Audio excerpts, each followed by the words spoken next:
சரித்திரத்தை ஒரு நிமிஷம் பாருங்க. அதை நாம கத்துக் கொடுத்தது ஒண்ணுதான். நாம வாழணும்னா யாரை வேணாலும் எத்தனை பேரை வேணாலும் கொல்லலாம்.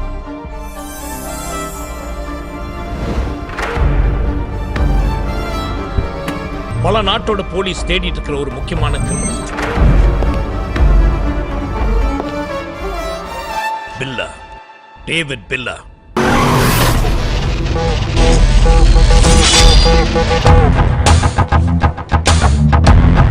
கொலை பண்றது, போதைப் பொருள் கடத்தல், பாம் பிளாஸ்ட், எத்தனையோ சட்டவிரோதமான காரியங்கள் செஞ்சுட்டு இருக்கிற பில்லாவே பல தடவை முயற்சி பண்ணி நம்மளால முடிக்க முடியும்.